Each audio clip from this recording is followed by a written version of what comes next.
my meeting with Pam, with her book now, The Perfect Gene Diet, which I've written the foreword to, was one of those synchronistic events. And on this particular day, I had just received some news that was not so much troubling, but just shocking to my system, that I had been diagnosed with leukemia. And I didn't know quite what I was going to do with that. I didn't even really know what it meant. But it turns out that her work was very instrumental in turning things around for me, and also that my work had been instrumental in turning things around in her practice with her patients.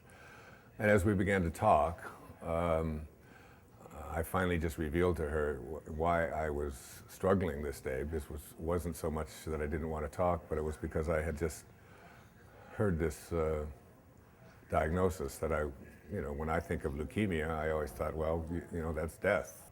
So I got to know Pam, and she talked to me, and she said, I realized my purpose here isn't to talk to you about my practice and what you can do and how we can help each other, as much as it is to help you to get your health together.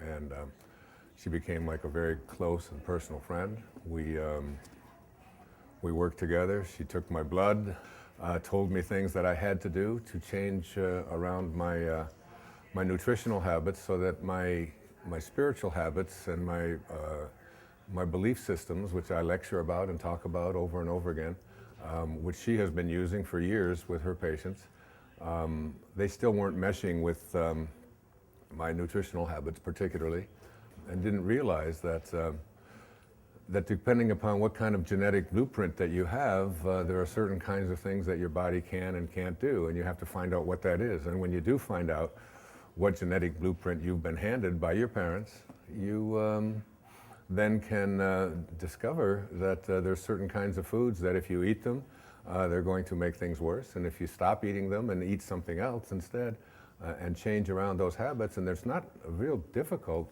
process, but it's one in which I've since discovered that there are some people, for example, who can't lose weight. And it turns out that their genetic structure is one in which they can't process certain kinds of foods. And so there are people who have Alzheimer's disease who always think, well, if you have Alzheimer's, you're just on your way out, and you're going to go out, as a person who has, no contact with reality. And that fact, you can change that. All of that can be changed. Heart disease can be turned around. Leukemia can become something that isn't going to be a part of your life and your body. So I learned that. Then I found out later that she had written and self-published a book of her own called she had her own little title for it, which I didn't care too much for.